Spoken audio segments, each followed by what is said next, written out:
जग के वो है दाता नारायण भगवान। सारे जग के वो है दाता नारायण भगवान। गुरु बिना सब ज्ञान अधूरा, गुरु बिना है ये जग सूना। गुरु बिना सब ज्ञान अधूरा, गुरु बिना है ये जग सूना। गुरु सिखाए हमको जीना नारायण भगवान। गुरु सिखाए हमको जीना नारायण भगवान। जय गुरुदेव जय गुरुदेव, जय गुरुदेव जय गुरुदेव, जय गुरुदेव जय गुरुदेव, जय गुरुदेव जय गुरुदेव।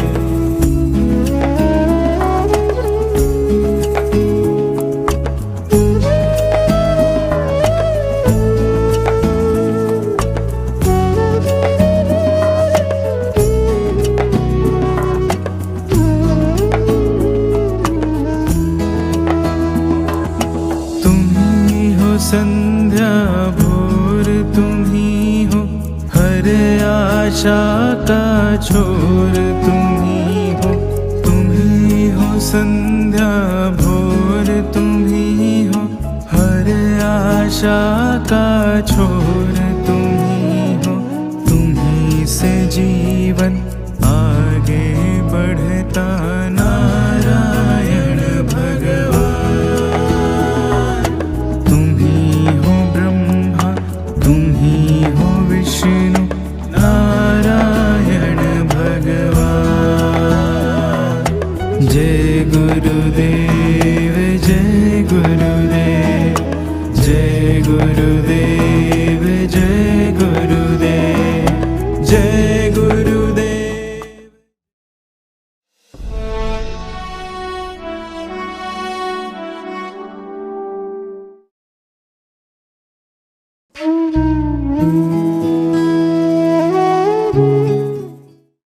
Keep your feet both firmly on the ground.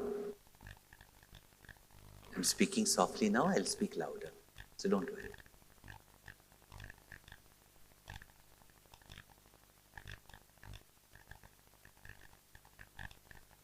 Every day,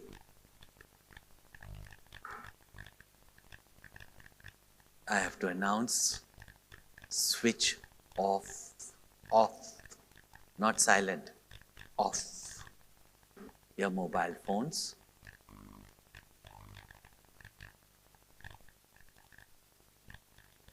Every day, try practicing sitting in just without struggling, sitting steady, watching your steady body, watching your steady mind. Even those who have been practicing meditation, learn to keep the body steady for some time. See how your mind becomes steady. Learn to relax your body. See how your mind becomes relaxed. But it was said, remain in solitude. Practice being with yourself, by yourself, without any external activity, so that you can learn how you can bring your mental rays to focus on the theme that you want to focus. Whether it is your goal, whether it is the Paramatma, the knowledge of the Bhagavad Gita, don't start with that. Practice sitting.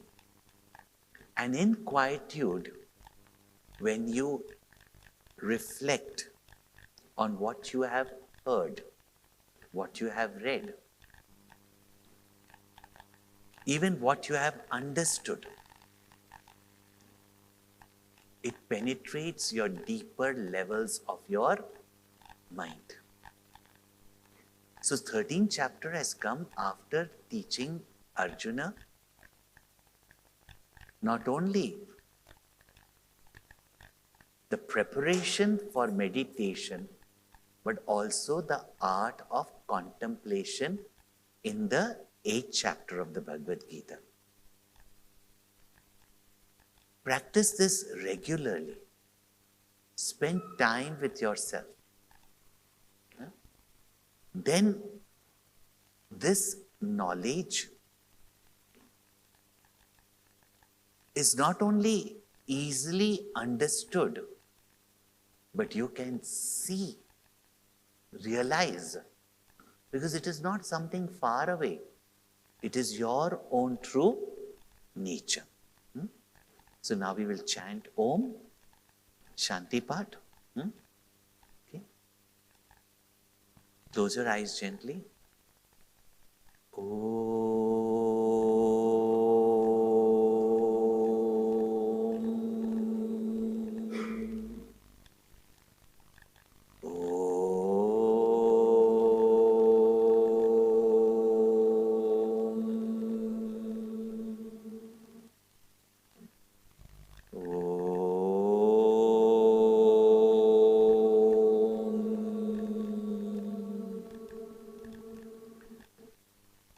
Gurur Brahma, Gurur Vishnu, Gurur Devo Maheshwara, Gurureva Param Brahma, Tasmai Shri Gurave Namaha.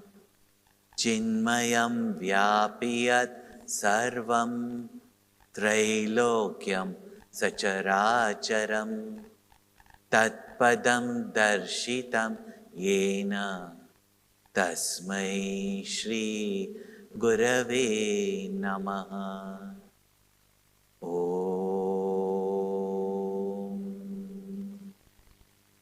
Shanti Shanti Shanti.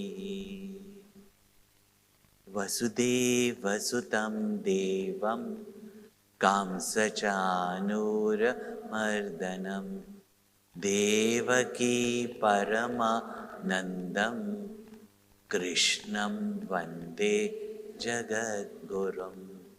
Krishnam Vande Jagadgurum.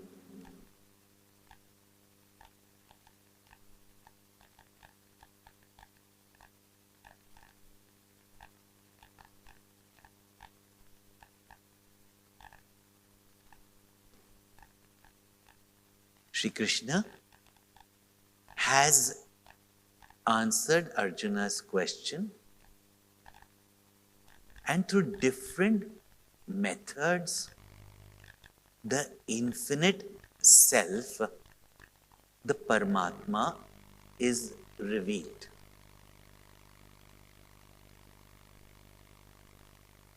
Bhagwan gives the understanding of what constitutes the kshetra, the kshetragya, how to prepare yourself with knowledge.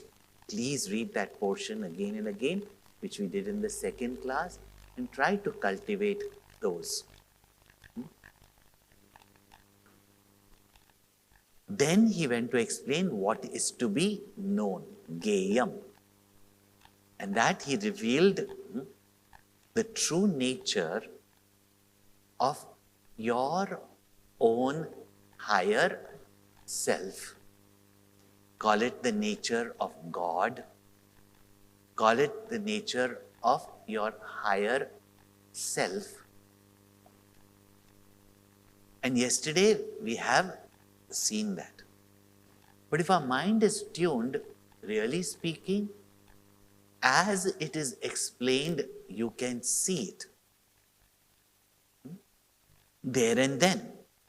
But in the beginning, we are just trying to use our intellect to try to understand the word meaning, etc., or it is difficult, etc. So we don't see it at that time. Therefore, the same theme on how you can free yourself from your limited notion of who you are and recognize your higher nature. The same idea of the kshetra and kshetragya has been taken up with a new terminology which makes it easy for us to understand, and that is Prakriti and Purusha. Prakriti, matter. And that was explained as the field of the world, field of our experience. But by saying Prakriti, that which constantly changes, that which is inert matter is understood. And by saying Purusha, Purusha does not, like we nowadays say Purusha means man, and there's no such thing as Purushi, Nari, Purusha, no, not gender. Purusha means that consciousness that brings life into these inert equipments. And all living beings, in fact, the entire world, for our easy understanding, is the combination of Prakriti and Purusha. Just like all this light that you see is the combination of electricity, the Purusha. I'm relating it. It's not that electricity is Purusha. Electricity is also inert. But the vitalizing factor, and Prakriti, the nature of a certain equipment. According to the nature of the bulb, it gives light. According to the nature of the fan, it moves. Electricity is the same, but electricity in the fan appears as movement. In the the bulb appears as light. So, Prakriti, Purusha, Kshetra, Kshetragya, the knower of the field. So, knower has to be conscious. And therefore, Purusha. Now, using the Prakriti and Purusha, having explained what is Prakriti as Kshetra and Purusha as the knower of the field, now for our knowledge, how do I recognize the difference between the Prakriti and Purusha? Because now what has happened, that consciousness, the Purusha,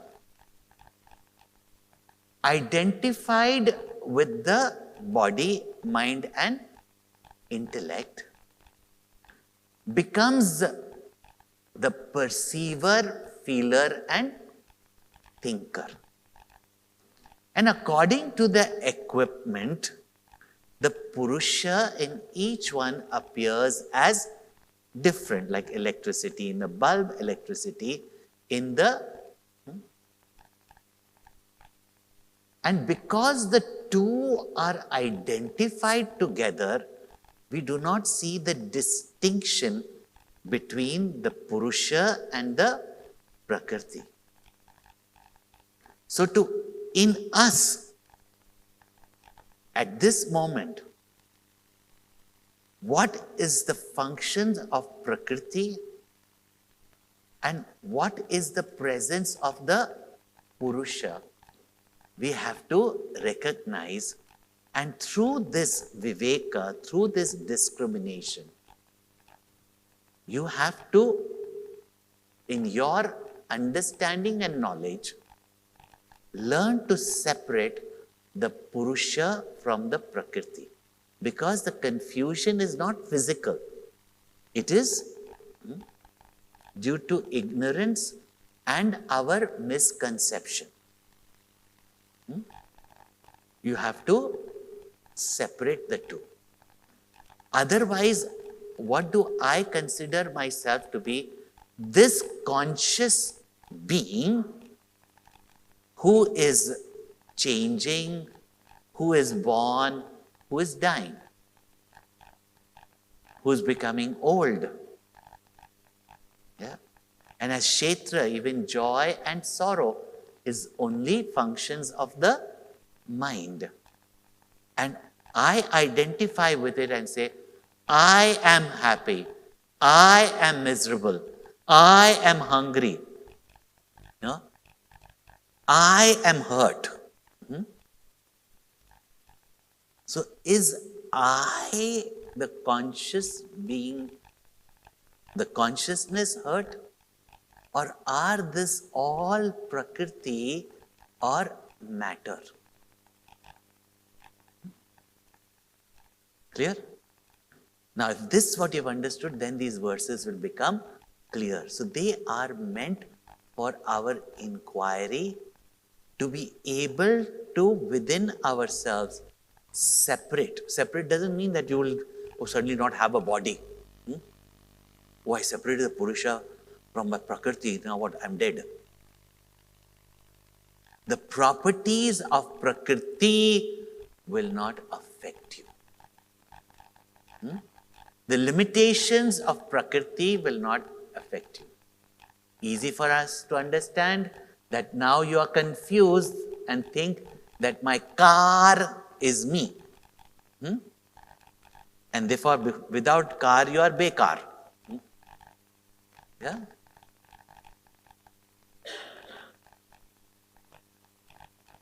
This body made up of matter, which is inert, which when life goes away from it, it collapses and crumbles, cannot function at all. Nor these senses which are open can function. So that itself shows that there is some conscious principle that gives vitality to the body. If we recognize that, then we know that even when the body changes, I am always there. And what's the biggest evidence, you please tell me? Majority of you are now beyond 40. Yeah? Majority. Beyond 40. Which means, you're down. But those who are 70 also, do they think that they are old? You tell me. Abhi to main jawan hu. Because you don't feel old. You are you only. Your body might slow down, but you don't feel that mentally also you are slowed down. You see, learn to separate you from your equipment, and then the changes and the condition of your equipment does not affect you. I'm first telling you the benefit of it, but the benefit of it is much more. So now we'll do these verses. They are highly contemplative verses, but since they are in a language of separating Prakriti from Purusha. And if we understand Prakriti, we can understand very clearly that I am separate from it. And this identification is only due to my ignorance and my attachment. And therefore, I get affected. Thus, even at a superficial level, this knowledge saves you from great fear, anxiety, gives you confidence. Otherwise, for every small thing that happens to our Prakriti, to your car, you become miserable. No? So, the pure consciousness identified with matter, Purusha, Prakriti-stha, residing in this equipment and body, mind and intellect, appears as the perceiver, feeler, thinker, the limited Purusha, going through the joys and sorrows of life. But when we are able to recognize Prakriti and Purusha separate from Prakriti, that very Purusha is unlimited. Call it Paramatma, call it Purushottama. Yeah? So, this is the understanding of these verses. Now, as we go into the deeper meaning of these verses, in the words, don't get confused. This is what is to be achieved. So, what are you to do in the seat of meditation? Not like I'm seeing some light, or I'm waiting for my Kundalini to rise. Go and eat chole at night. Yeah?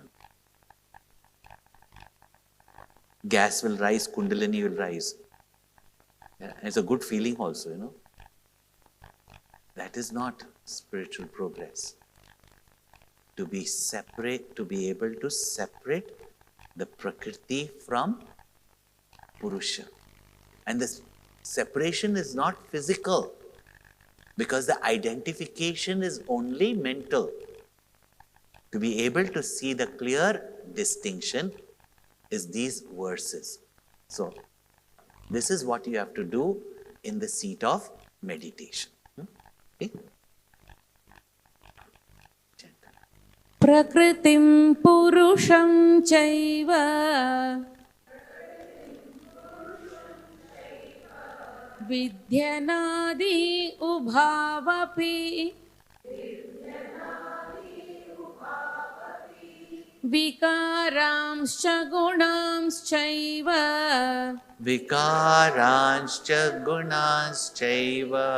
Vidhi prakriti sambhavan. Vidhi prakriti sambhavan. First of all, Bhagavan says Prakriti and Purusha. Those of you who have already studied the previous chapters, the Gita, in the 7th chapter, Bhagavan had called it as my lower nature and my higher nature. Since both come from Bhagavan being eternal, Prakriti and Purusha both are eternal. No? And therefore, this identification, when it started, you cannot tell. So, Prakritim Purusham cha eva vidhi anadi ubhavapi. Both of them are beginningless. Because you can't tell the beginning. So, don't ask this question. When did this, when did I fall from being Paramatma to be this foolish ego, Jiva? They have been there before time.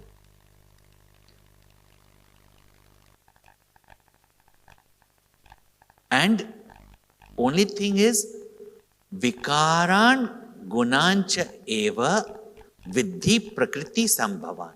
Vidhi, know that all the changes, vikara, changes, modifications that take place are only in the prakriti, body, mind and intellect, the kshetra, prakriti.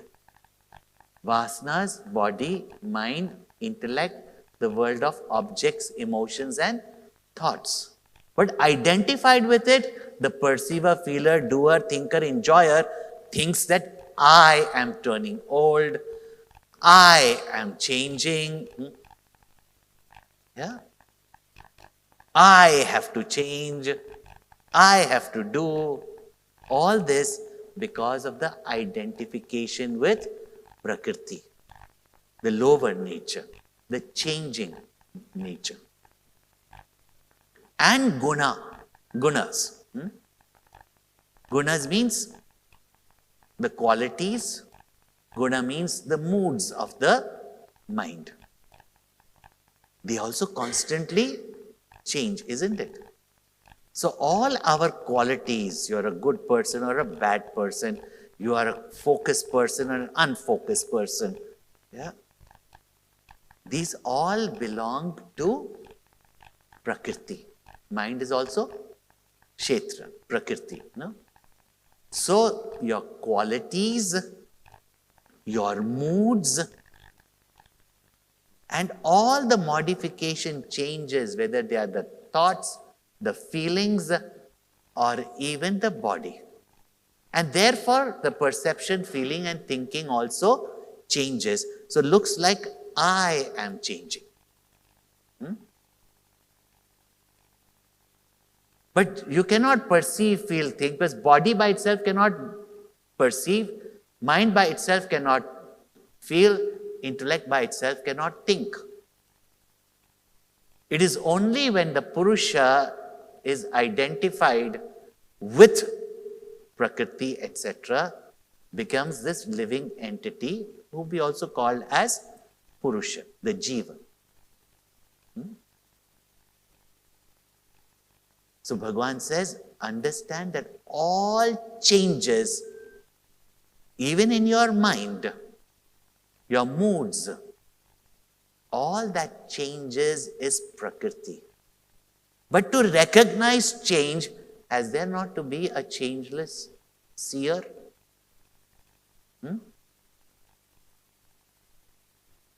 Because suppose you are in the traffic outside, in the car in the traffic outside. Will you know how many cars pass from here for 1 hour? But if you know that 1 hour, how many cars have passed, you have been steady and yourself not moving. So why this knowledge of Prakriti, that all the changes of Prakriti, have you been aware or not?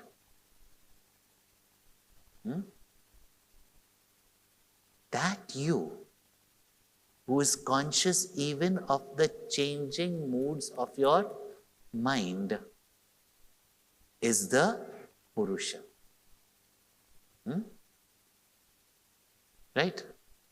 Now, next verse is telling us who is the Purusha. कार्यकरणकर्तृत्वे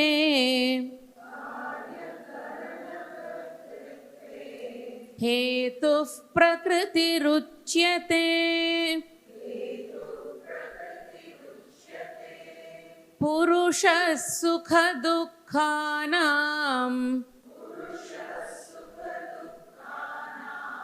भोक्तृत्वे हेतुरुच्यते.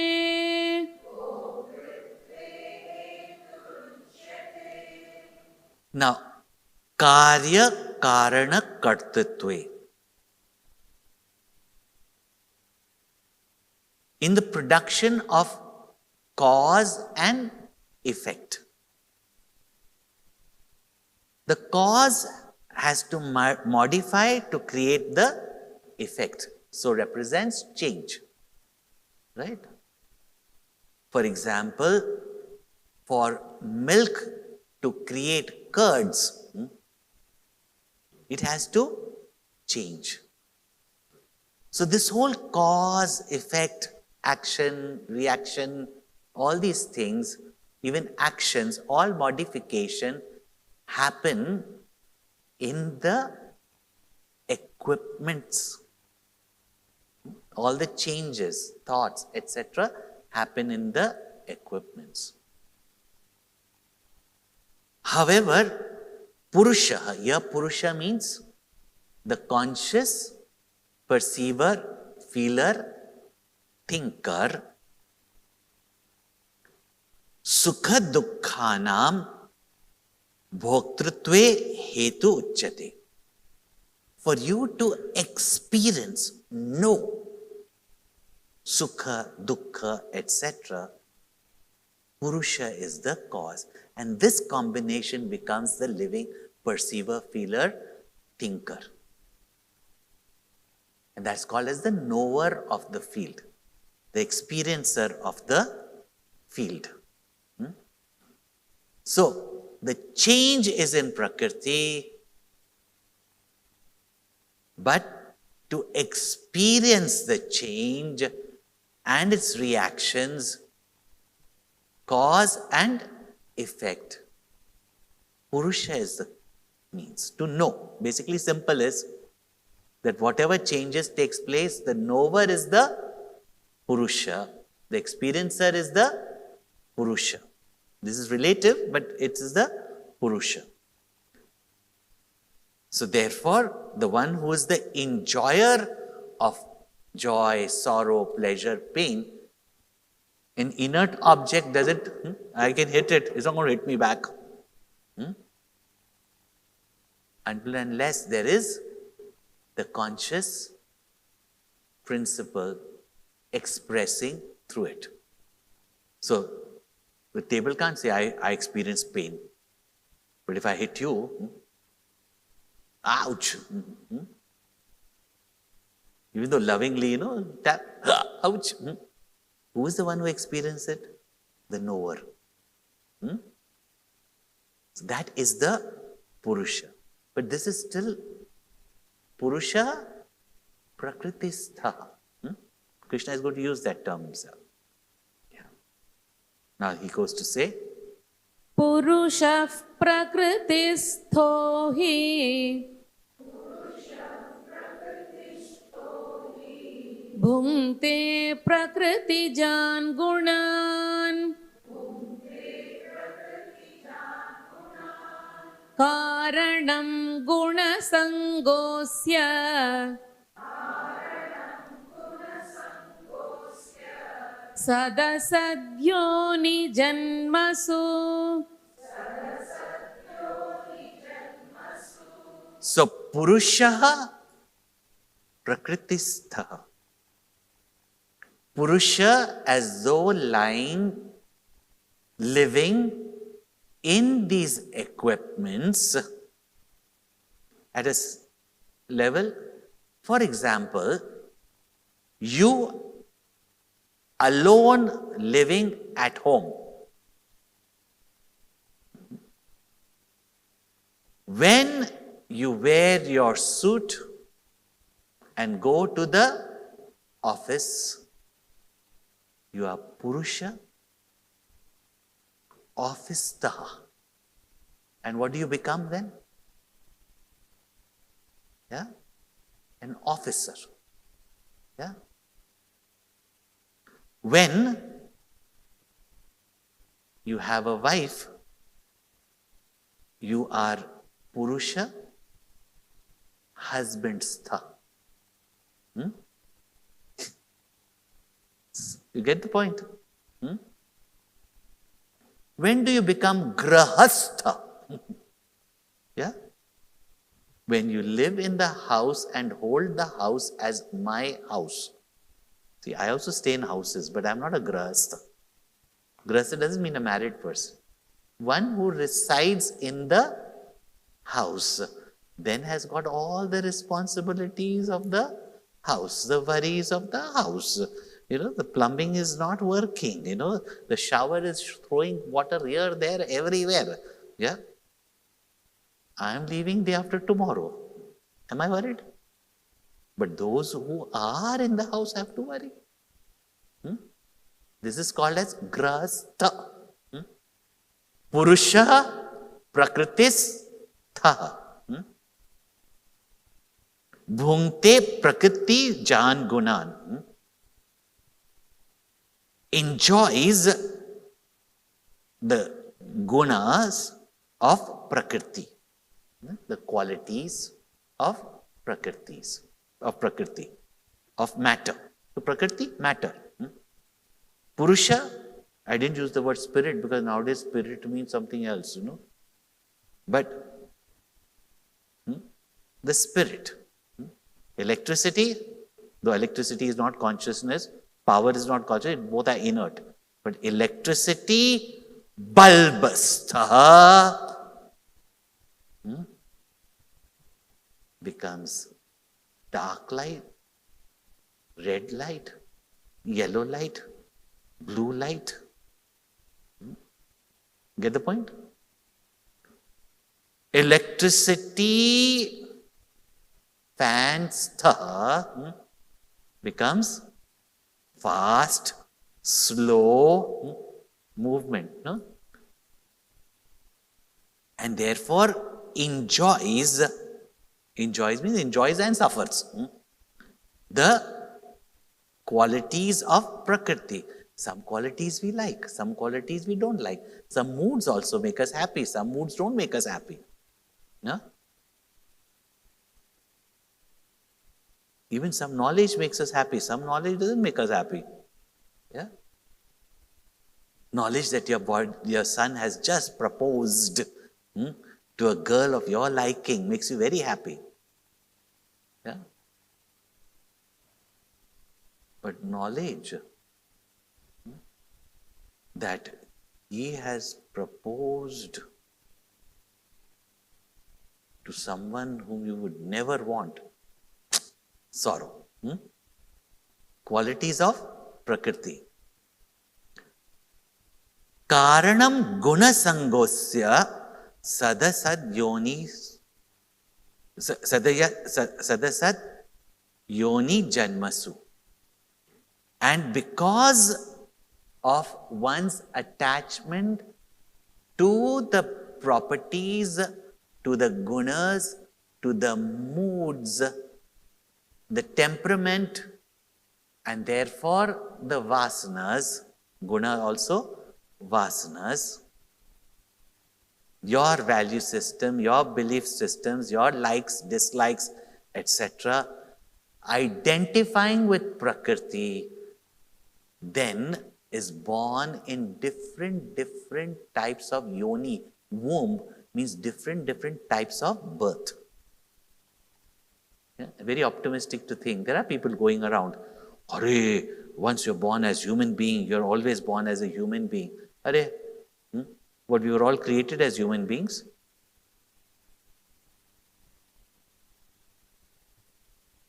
As per your gunas, as per your vasanas, as per your action and reaction, karana and karya, cause and effect, and that effect becomes the cause of your vasanas. These are all gunas.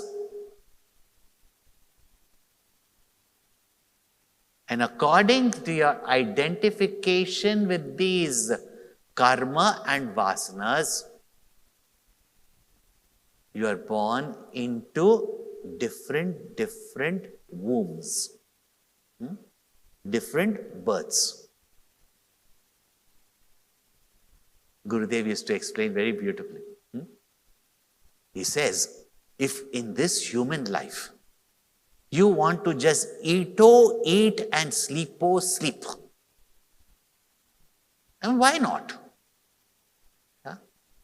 But you want to eat and sleep, If you are a youngster, even your mother will push you out of bed. No? And if your wife is there, then see what happens.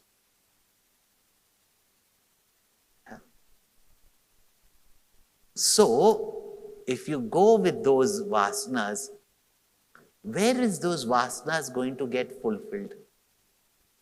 Yeah. For example, when you are going to work, are you going to wear pajamas and go? Get those comfortable pajamas after you come back from work, or you go to a party and you wear all the glittering, those itchy clothes, with all those, those jari and all that. It's so itching, and then the cloth itself is so, so you wear all that, and when you go for a party, you go there, and when you come back home, first thing is you want to throw those, those suits that you wear, those tight pants that you wear, or those heavy, clothes that you wear, and you want to just take out all the makeup, and then get into those torn, old pajamas. According to your gunas, according to your mood, according to what you want to. Is it not? Simple to understand or not? So if you want to eat and sleep or sleep,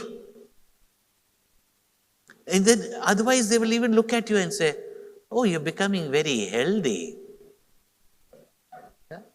You can't even decently as a human being eat your own food and become fat.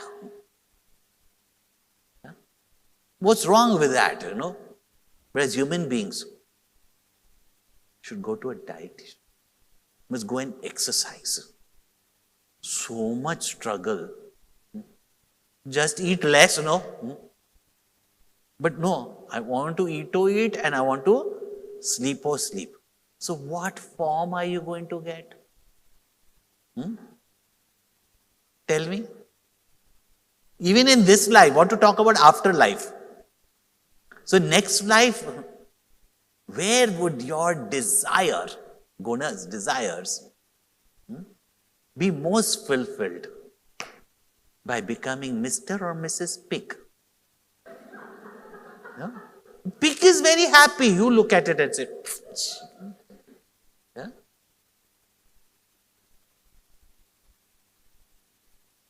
Is it not?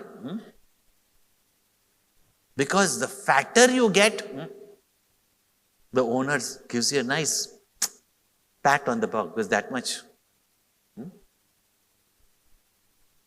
his business takes place. In fact, wants you to eat more garbage. Yeah? Sleep. Don't want you to run around. Because muscles are not very good. Is it not? Where will it be fulfilled?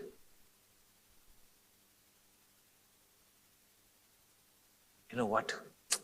It is so difficult. Life is so difficult, You have to think so much.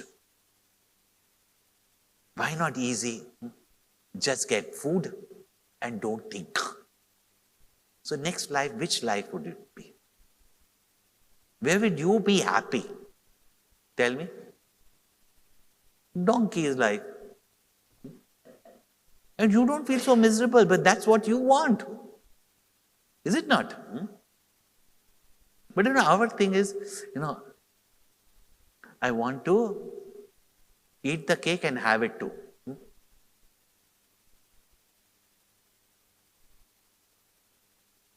So, each one is born to different forms. So, the forms come according to our gunas, our qualities. And the type of body you get also is according to the gunas. Whether a buffalo's, tamasic body, a lion's rajasic body, or a human being's intelligent body. Sattva is intelligence. Among human beings also see the form of certain people. Unruly, uncultured, sitting under some bridge. Yeah. You look at them. Yeah. See the form. Your form determines. When you've lost your wealth, have you seen your form?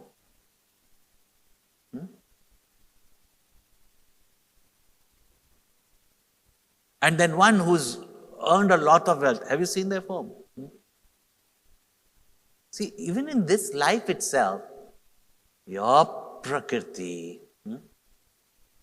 determines your body. Your gunas determine your body in this life. Try to get, I do not know if that book is there, Journey into Health. Even the sickness of your body, look of your body, in this life itself. Don't say, this person looks like a pig.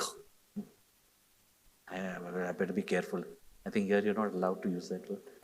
I'm not telling any one of you though. Yeah, but don't you say that? Acts like a donkey.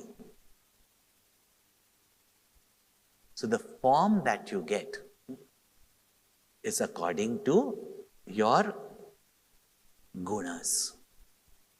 Yeah?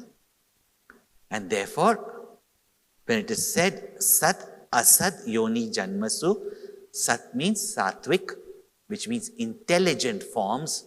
Asat here means unintelligent forms. Just like plants, animals. Even in animals, there's category. How you think your dog is so intelligent? And monkeys, as you know, are more intelligent. All this. Now, what is that Geyam?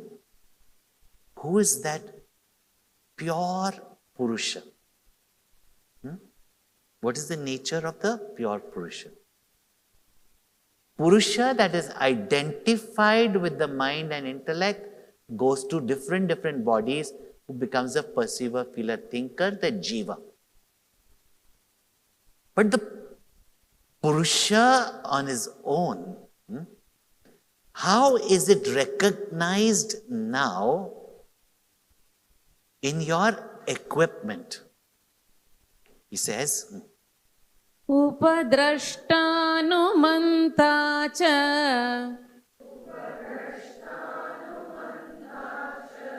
Bharta bhokta maheshwaraha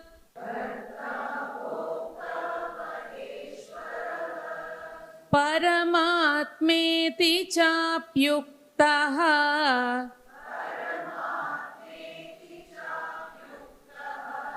Dehesmin purushah paraha.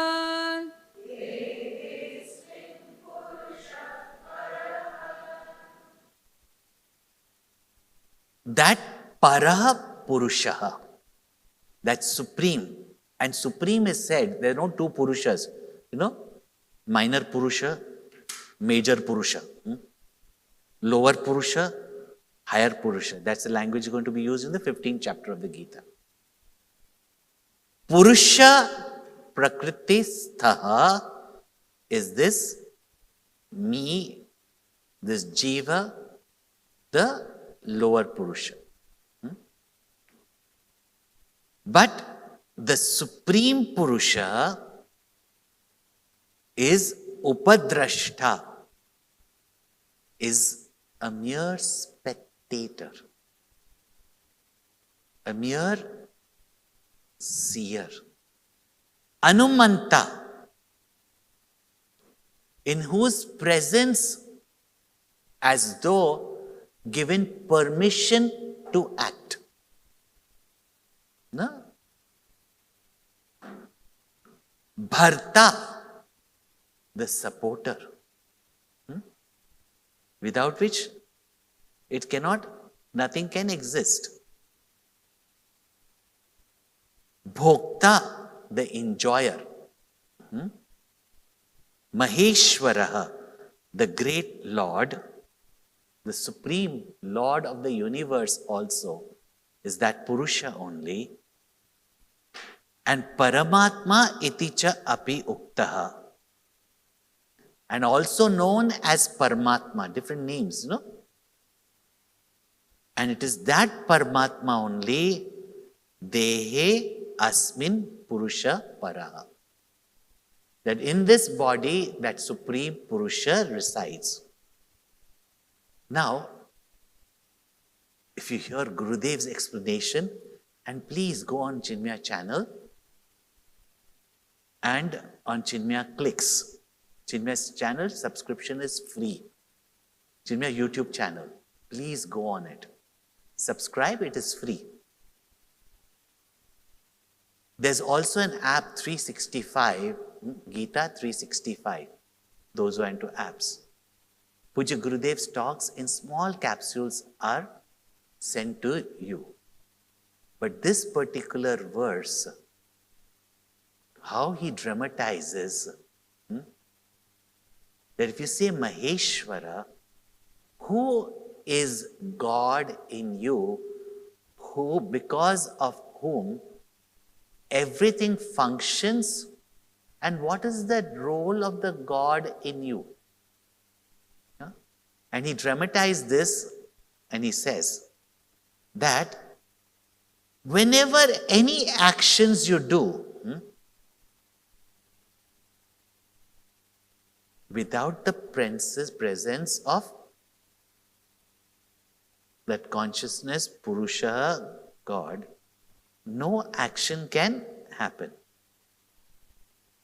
But when your mind is wild and just wants to do what it wants to do, is just a spectator, a witness. But when a good and noble thought comes, and I'm not joking, that I must attend these discourses of the Bhagavad Gita. Anumanta is a permitter. Yes, that thought, I must go, also comes from his presence in you. Yeah? So when you do a good actions, as though God is the permitter, permits you to do it. But good or bad action, spectator. Bharta, supporter. And if it is noble, in fact, propels you as though pushes you, energizes you. And for those who are full of devotion, meditating, it is like the Lord in you enjoys. Just like Krishna enjoys the butter of the gopis. Lord of the universe enjoys. Because when these gopis, they do their actions dedicating to the Lord, and whatever vasanas gather as the pure white sattvic butter, the one who seems to be reveling in that peace is none other than that Purusha. Enjoys it. And that alone is Maheshwara. That Purusha only is the Lord of the entire universe and is also known as the Supreme Self, Param Atma, Atma, Self. And it is that Supreme Self who is infinite, because of whose presence you can perform your actions, because of whom in a sattvic mind you can enjoy happiness. That Purusha at this moment resides in this body only. Only we don't recognize. That's why this knowledge. Further, Bhagavan says, Ya evam veti purusham प्रकृतिं च गुणैः सह सर्वथा वर्तमानोऽपि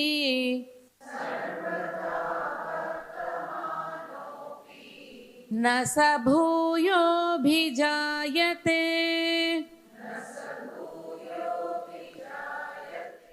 O son of Kunti, at this moment, as though living in this body, na karoti, na lipyate, doesn't do anything, nor does that non-doer gets contaminated, affected, or has got any reaction from the results of the action. Now, it's a very, very subtle thing. Therefore, Bhagwan gives two examples which can also be used as illustrations for our meditation, but two examples to make this clear. I have been giving you electricity example. Electricity does not move, electricity does not shine. It is the equipment because of the presence of electricity. It is not electricity that is giving a prejudiced light to the bulb or movement to the fan. It is in its presence only. So now some examples to make this idea clear, that the self present everywhere does not do, does not get bound, does not even get papa, does not even get punya, doesn't have to take birth or doesn't have to die. So goes to say now, यथा सर्वगतं सौक्ष्म्यात् आकाशं नोपलिप्यते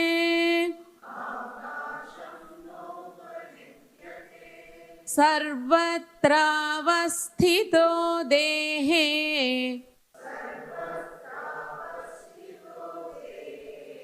तथात्मानोपलिप्यते.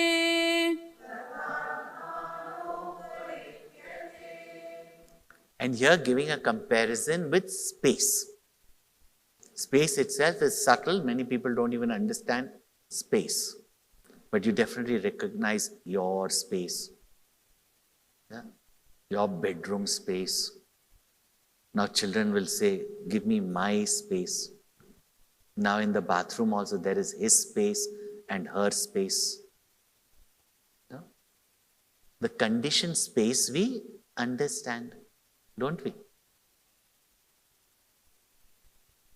But space is neither inside nor only outside. Space is everywhere, in the wall also.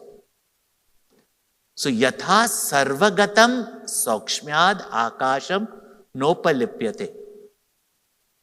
Now, here giving an example that which is subtle does not get contaminated and dirtied by that which is gross. For example, if this room was empty, or at least the back rooms were empty, left unattended, what would gather there? Dust, filth, become dirty, mice would go there, cockroaches would go there, droppings would be there, everything broken would be thrown inside. Just like your storeroom also, no? Sometimes the whole house only is a storeroom.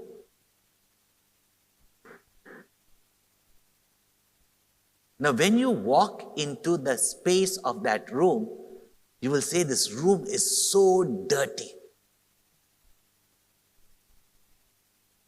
But when you remove, even if there is somebody's vomit there, you clean up the floor, still something will remain there, is it not?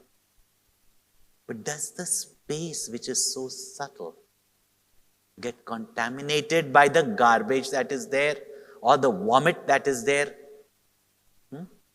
Do you have to clean up space? Have you ever tried cleaning up space? Space does not get contaminated. Space also does not. Air smells, but not space.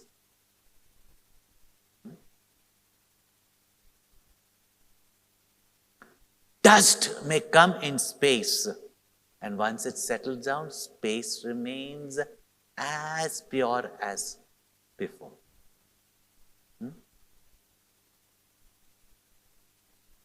The space in the Ganges pot, Ganga pot, the space in the spittoon pot. The space does not get contaminated. So in the same way, this Paramatma that is even the cause of space and therefore subtler than space, and that which is so subtle that is all pervading, that Paramatma even staying in this filthy body. Okay, as much as we love the gift wrapping of this body, anything that comes out from this body, even you don't want to touch. Your body. Have you noticed? If you get food in a restaurant with the hair of the chef, you'll close the restaurant down. Huh? When at home, your hair falls into the food. That hair which you're constantly like touching, gelling, whatever you're doing, once it breaks up from your body and goes into your food. Gee, I don't want to eat it. Your hair.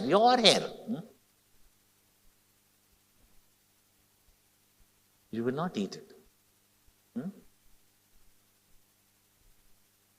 It gets contaminated. No? On the head, it's fine. You've gone outside, you've carried all the virus in your hair, but just like your mask. If somebody puts their mask on your table,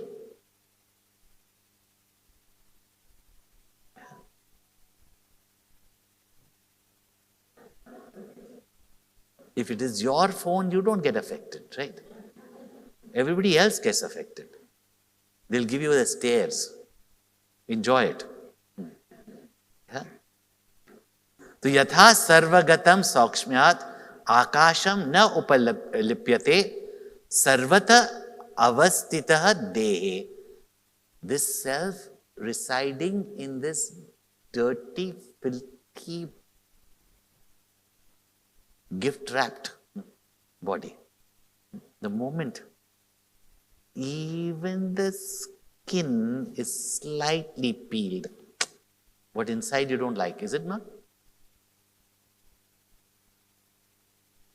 And they are not only this body, but this mind. And what lies in this mind, only you know, right? And people ask, they used to come up to Gurudev and say, Swamiji, can you read people's mind? He says, even if I can read, I won't. Because already there is so much filth in one mind, you want to read the filth in everybody else's mind.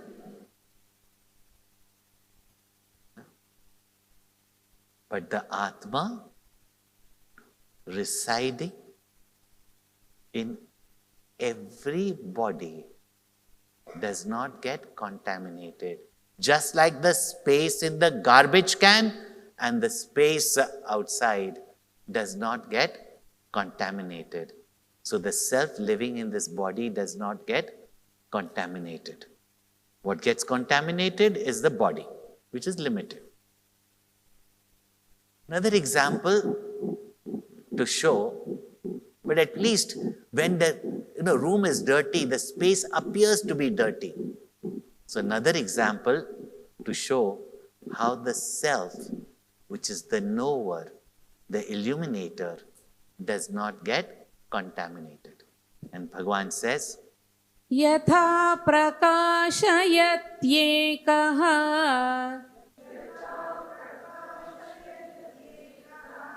Kritsnam lokamimam ravihi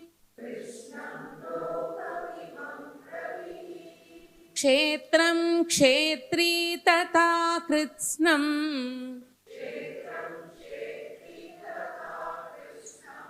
प्रकाशयति Bharat. Addressing Arjuna again as Bharata and through him to all of you. Rati, revel. Bha, sun, light. Those who are reveling in this knowledge are Bharata. And you've been coming every day, even as subtle as this knowledge may be. You've heard it. Bhagwan is addressing you, hey Bharata, not just Arjuna. Not just Bharatiya means Indian, but those who are reveling, seekers of knowledge. Hey Bharata, yatha, just as ekaha ravihi. The sun is one source of light for the entire world or the entire solar system. That light is one so brilliant. So just as the one sun, prakashayati kritsnam lokam, imam krishnam lokam. This entire world is illumined by one sun. So, example how one can illumine everything. That example. That's why in India, when you say worship the sun, it is not the gaseous mass, but that illuminator who is illumining the entire world and therefore symbolizes that one consciousness, the Paramatma, that illuminates the entire world of matter. Matter means all the world of objects, emotions and thoughts, all the body, mind, intellect of everyone. How does that one sun illumine all the planets, all the creatures? The entire world, same way, Kshetri Kshetram Kritsnam Prakashayati. Same way that Kshetri, that Paramatma, that Parameshwara illumines the entire world, which means Kshetra means again, remember, idam shariram kaunteya kshetram iti abhidhiyate. Illumines the body, mind, intellect, the perceiver, feeler, thinker, the object, emotion, thoughts of everyone. Just as the one sun. So being one illumines everything. Also, when you say the sun illuminates, illuminate seems to be a verb. Doership is there. But does the sun do anything to give light? Or even say it gives light. It's the nature of the sun which is light. The sun doesn't do any favor by giving light. It is light. That's why mothers, when they cook for us, they don't think that they've done any favor. Nourishment is the nature of mother. If she starts thinking, doing, that she's doing something too much for her children these days, then she's not living the nature of a mother. So the sun doesn't feel it's doing anything. The sun doesn't do anything. Remains as the illuminator of the world. And in the light of the sun, Shankaracharya in Atma Bodh elaborates on this. and even in the commentary, that in the light of the sun, everyone is acting, whether it's act of philanthropy, charity, or a crime.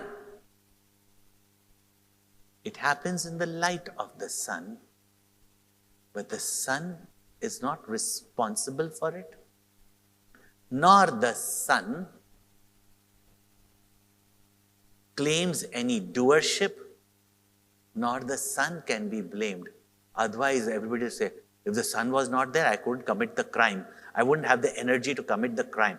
I wouldn't be able to see my opponent. So blame the sun in court. The sun cannot be blamed for it. If while using the motor with a razor or an electric saw, you happen to cut your own hand, electricity is not to be blamed for that. No? In the same way, the one illuminator illumines everything, in whose presence all actions can happen.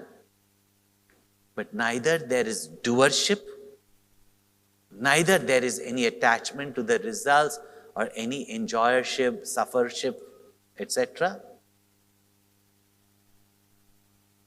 Nor can anything that happens in the light of the sun affect the sun. Okay, sun is too far away, right? In the stage light, today here you have a spiritual discourse, a sacred spiritual discourse.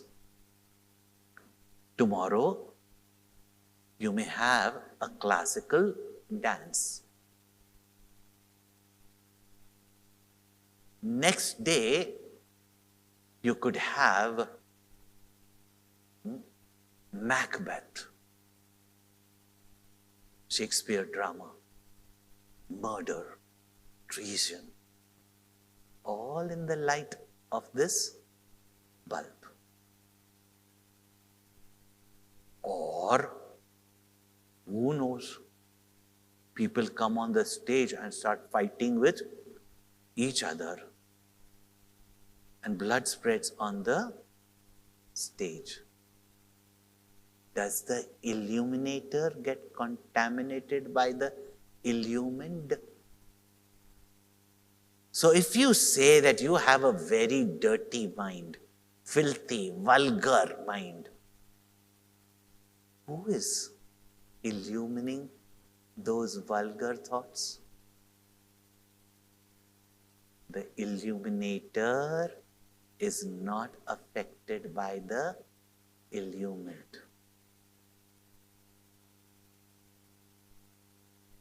Remember this. Therefore, even though this Paramatma is present in everything, in everyone, including you, but does not get contaminated, does not get ornamented by your sin or your merits. Remain untouched, unbound, uncontaminated, ever pure, ever free. Not even the results of your action can bind it. So in the light of this bulb, or the street light, let us say, two lovers come there, express their romance, or a murderer comes there and kills someone. The lamp that illumines both the romance as well as the murder. Or maybe a student comes there to sit and study for his examination because there's no light at home.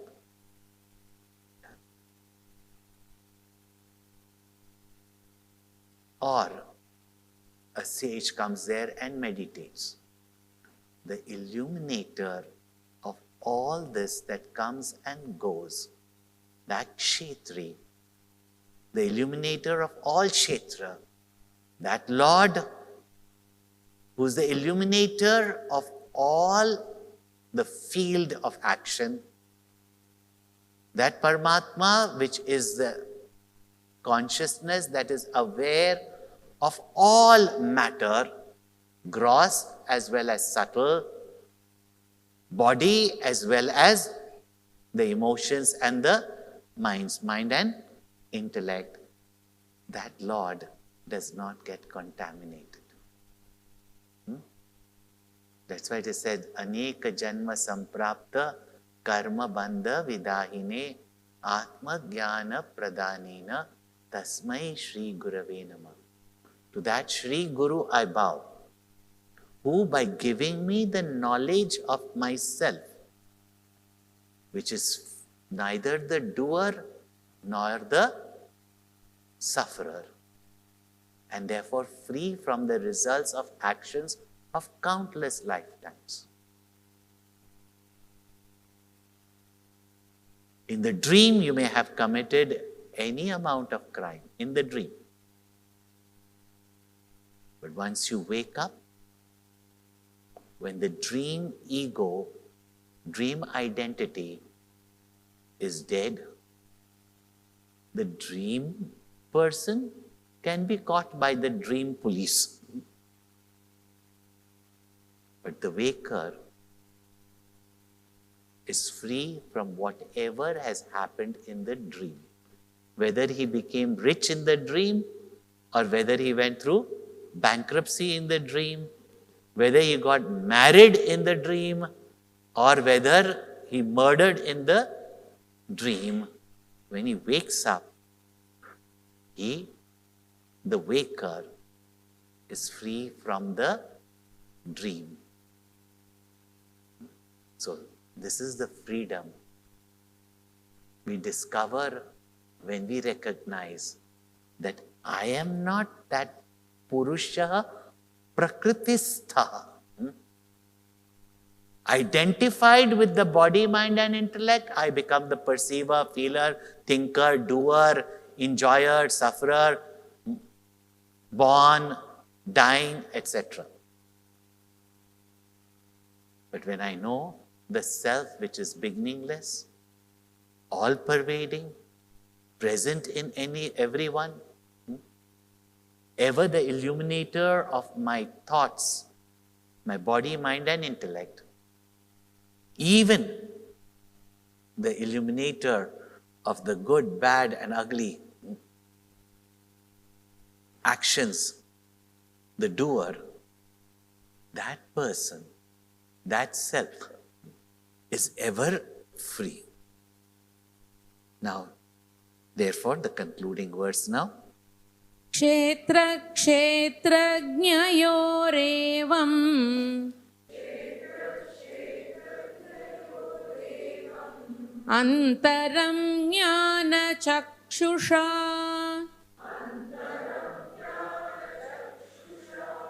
bhuta prakriti moksham cha ye viduryanti te param.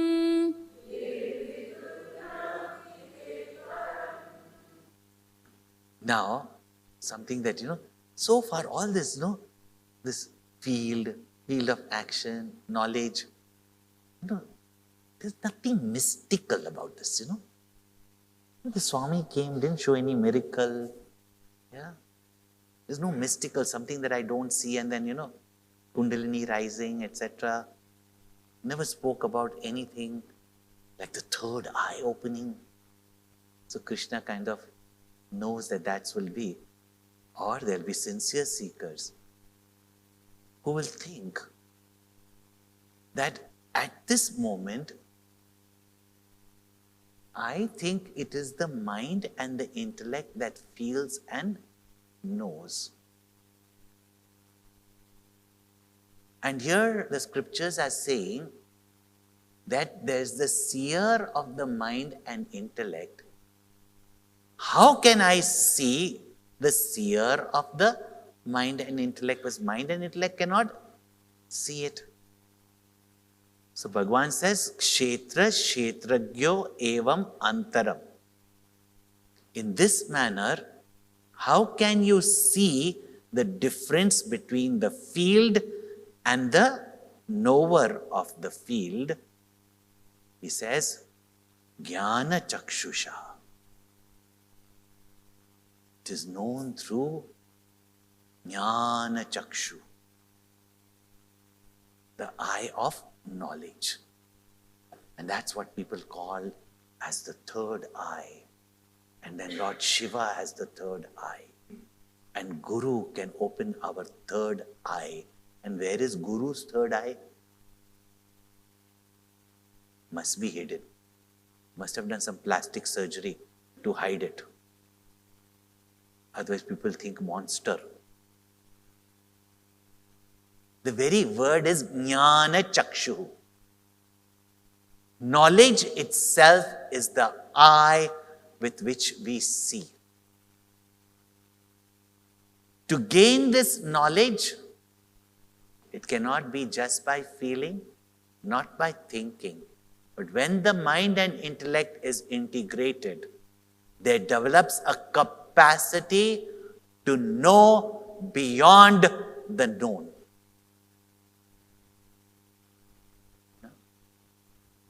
And even there, people will say, the eye of intuition. But let me give you one example and it'll become clear what is this eye. And then you can see whether in these 5 days, your third eye is open or not.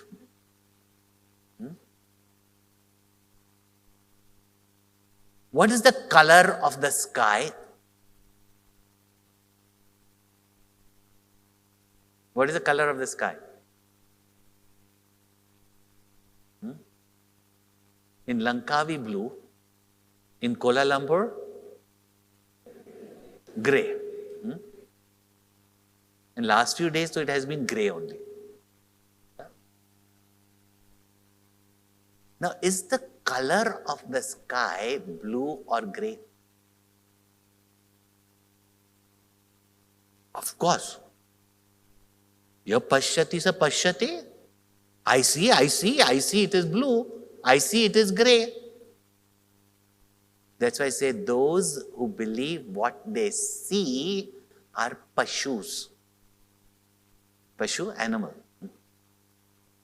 Animal believes. That's why when a prophet says, I only believe what I see. Okay, animal.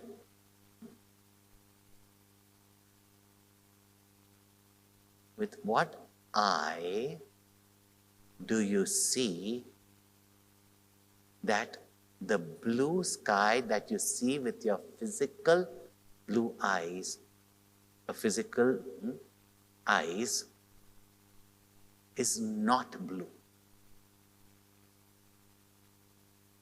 Today also, if you go home, and if you have got grandchildren, or your parents are very little children, take a glass tumbler, and in that fill it half with water, and there you put a spoon in it.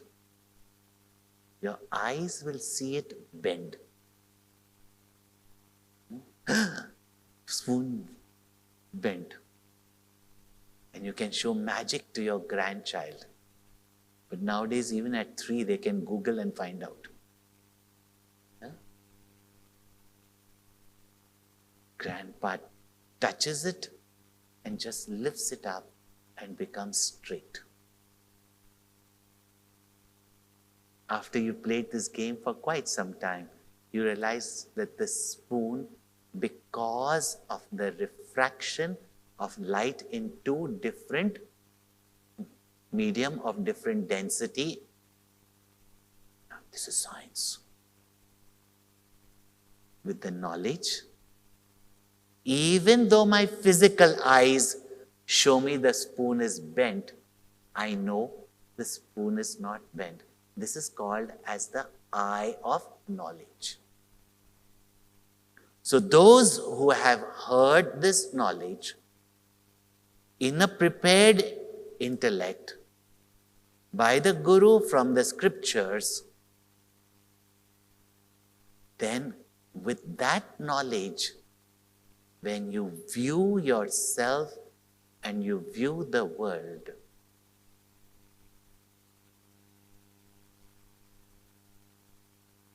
that vision is called the vision of knowledge.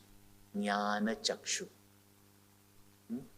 Not that there is something here that you can operate and open, or Guru has to press it. That's the center of your concentration, and concentration is required for knowledge. That's why it is said it is here. So I hope you've understood. And what do you think Krishna was doing these 5 days? Operating your closed eye of knowledge. Which means when the eyes are closed, there's darkness. Darkness means ignorance. And we are ignorant of our own self. Now at least you know it is there. So with what eye can you know it? Amanitvam adambitvam ahimsa kshantirarjavam acharyopasanam saucham sthairyam atma vinigraha. Those verses that we did on jnanam, on knowledge, they are all to prepare you for this knowledge. And when this knowledge is imparted to us, and with that attuned mind, you come to know it, that is called as the eye of knowledge. And with that eye of knowledge, you see what these physical eyes cannot see, these ears cannot hear. So it has got no properties. So it is with that eye of knowledge. So with this verse, Bhagavan says that they see through the eye of knowledge. And Shankaracharya says, Jnana eva chakshu. Knowledge itself is the eye with which we see. Bhuta prakriti moksham cha ye viduryanti te param. And those who come to know it through knowledge, now you know what? Through which knowledge? One who comes to know it, such a person, bhuta prakriti moksham, is liberated from the prakriti of the being, means freed from all the taldrums, all the changes, all the conditions, all the qualities, all the moods of matter. And they attain, yanti go or attained, param, the supreme. Call it supreme happiness, call it supreme world, supreme peace, attains the supreme. With this chapter 13 is completed. As I warned you on the first day, this is the highest knowledge. Even in the Bhagavad Gita, this is the subtlest chapter, which is speaking to us. The highest, even if you say amongst the philosophical literature of the world, this is the highest knowledge of the Upanishads, and Shri Krishna has now seen the confidence in Arjuna to reveal it to him, and through him to all of us. Now the 14th chapter. Gunas were mentioned. moods, qualities, etc. And in which mood, which state of mind can knowledge take place? Therefore, the 14th chapter, very fascinating chapter, where the three gunas, the three modes of Prakriti, which reflects in the mind as the three moods, Sattva, Rajas and Tamas. So that we understand what constitutes the different permutations and combinations of matter that creates this pluralistic world and so many shades of moods, not only in different minds, but in your own mind. Then only we'll know how to stand apart and recognize who is the knower of these states of mind. Another very important thing also, see, those who are good, naturally all of you are good. You don't agree?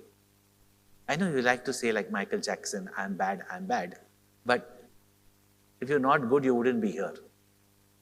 Yeah. Okay, you are 2-day good, some of you. Some of you are 5-day good. Some of you are 3-day good. Some of you are 3.5-day good. Okay. But you are good, right? But when you are good, you think that everything is fine till something bad happens.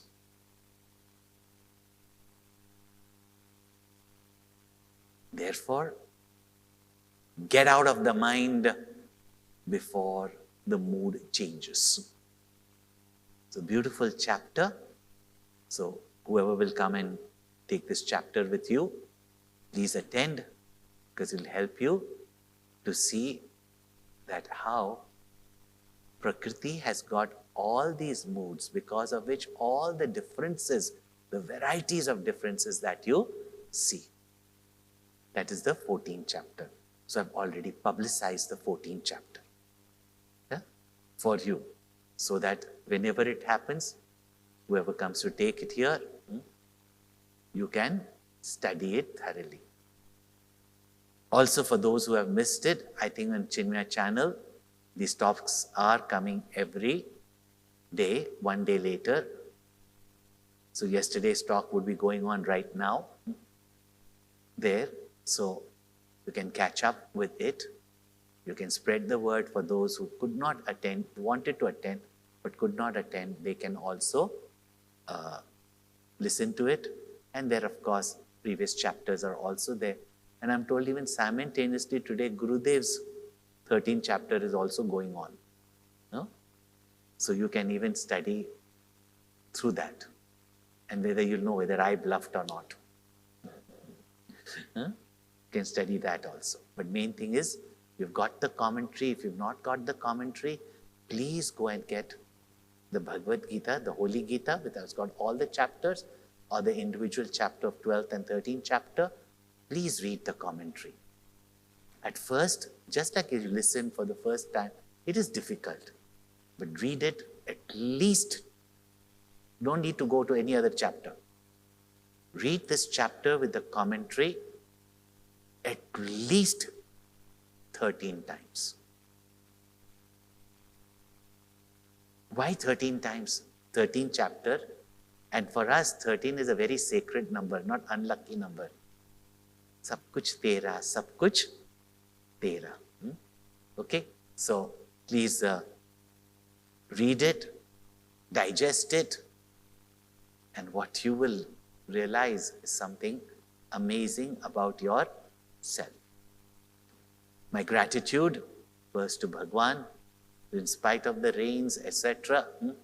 Nothing stopped us. Even traffic was not that bad.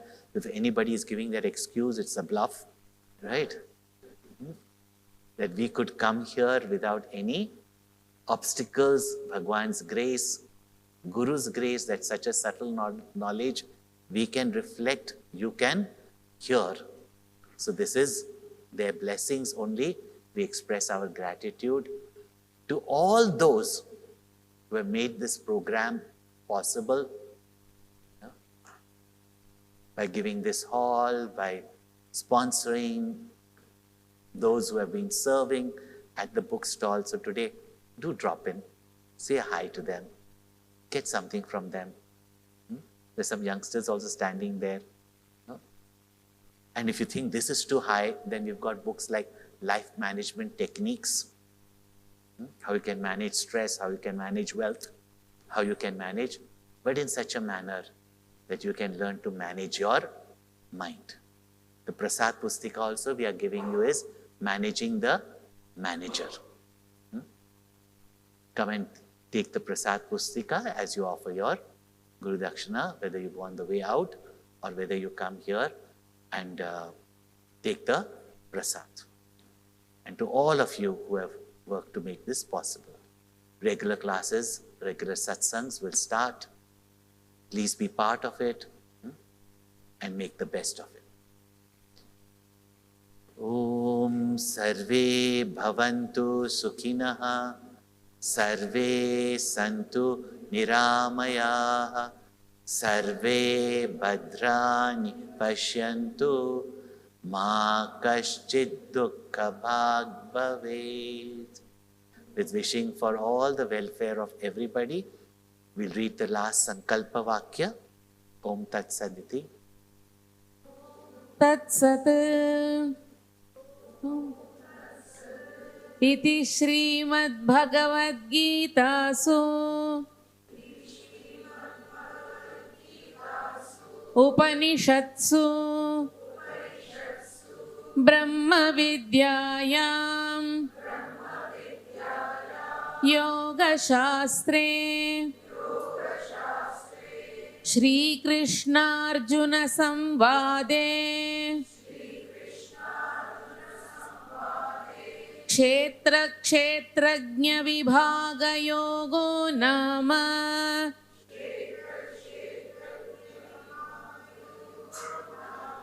Trayodashodhyayaha.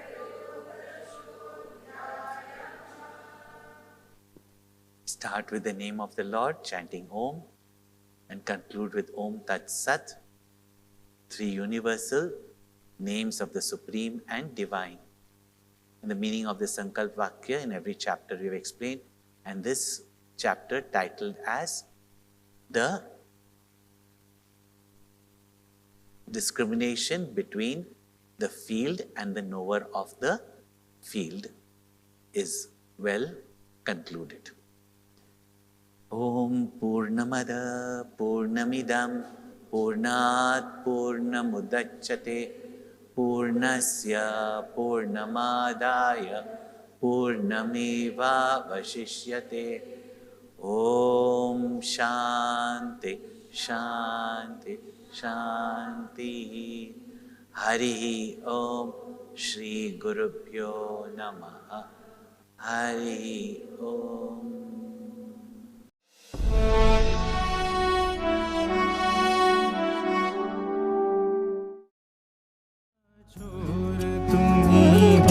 तुम्ही हो संध्या भोर, तुम्ही हो हर आशा का छोर, तुम्ही हो, तुम्ही से जीवन आगे बढ़ता